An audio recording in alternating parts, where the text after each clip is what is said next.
एक खास police officer हैं माननीय परमवीर सिंह। वैसे तो पुलिस ऑफिसरों की पूरी कतार है जिसकी लिस्ट भारत सरकार की एजेंसियों के पास मौजूद है। लेकिन जिन सूत्रों के हवाले से मैं ये खबर आपको ब्रेक कर रहा हूं, उन्होंने ऐसे ऐसे खुलासे किए हैं मित्रों, जो मैं यहां बोल भी नहीं सकता, बिल्कुल नहीं बोल सकता। कैबरे बार डांसरों की पूरा कैबरे क्लब मुंबई में छा गया 90s में। 1990 से लेकर 1995 तक मुंबई में बार बालाओं की तूती बोलने लगी। 85 ऑनवर्ड्स कह लीजिए आप, 85 86 ऑनवर्ड्स कह लीजिए, जब मुंबई में बार बालाओं की तूती बोलने लगी। और ये बार बालाएं दो प्रदेशों से खास तौर से जाती थी। उसमें एक प्रदेश है मध्य प्रदेश। मध्य प्रदेश के कुछ इलाके हैं जहां से खास तौर से बार बालाओं का एक्सपोर्ट होता था। और उस दौर में पूरा मुंबई, ऐसा कोई कोना नहीं था जहां बार बालाओं के क्लब नहीं खुले। और वो सारे के सारे क्लब अवैध थे। कांग्रेस की सिरपरस्ती थी, शरद पवार की सिरपरस्ती थी और बाला साहब ठाकरे की भी सिरपरस्ती थी। मतलब इन लोगों के खिलाफ स्वयं बाला साहब ठाकरे भी उस तरह से मोर्चा नहीं ले पाए। उनका वो विरोध तो करते थे बाला साहब ठाकरे इन चीजों की, लेकिन उनको मालूम था उस वक्त उनको खुद कांग्रेस के नेताओं का समर्थन प्राप्त था। आप हैरान हो जाएंगे, बाला साहब ठाकरे के मीटोरिक राइज में कांग्रेस पार्टी की बड़ी भूमिका है। इसीलिए वो खुल करके इन चीजों पर उस तरह से आते नहीं थे, या उनको ये लगता था कि इन बातों में मुझे पढ़ना नहीं है। बड़े जो विषय हैं वो हिंदू राष्ट्र का या हिंदुत्व का, उस मुद्दे पर बाला साहब ठाकरे फोकस किए हुए थे।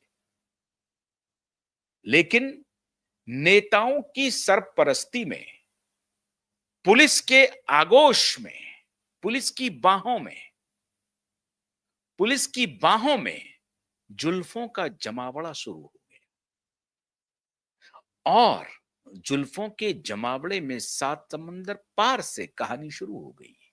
कंट्रोल दुबई में, और चेस की बिसात बिछती थी मुंबई में, चौसर की बिसात बिछती थी मुंबई में, कंट्रोल दुबई में।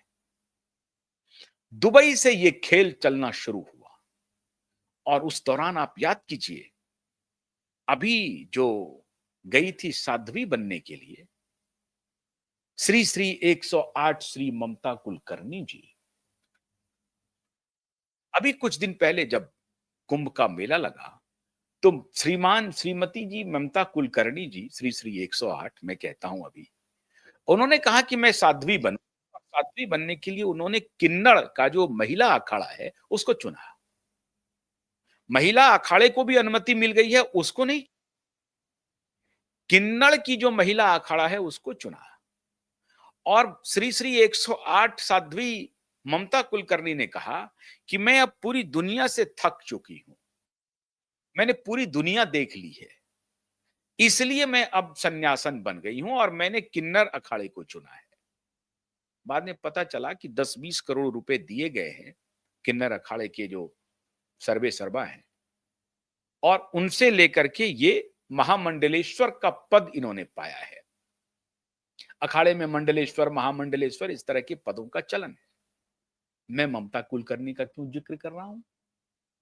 क्योंकि ये श्री श्री 108 ममता कुलकर्णी जी जो हैं, ये ड्रग डीलिंग्स में पुलिस के हत्थे चढ़ी। पुलिस के तो हत्थे नहीं चढ़ी, नारकोटिक्स डिपार्टमेंट के हत्थे चढ़ी, वो भी एक पुलिस ही मान लीजिए। तो मुंबई पुलिस तो इन्हें रिलीफ दे रही थी। मुंबई पुलिस तो बाय प्रोडक्ट होता था जब उनसे कुछ ईमानदारी की बात हो जाती थी।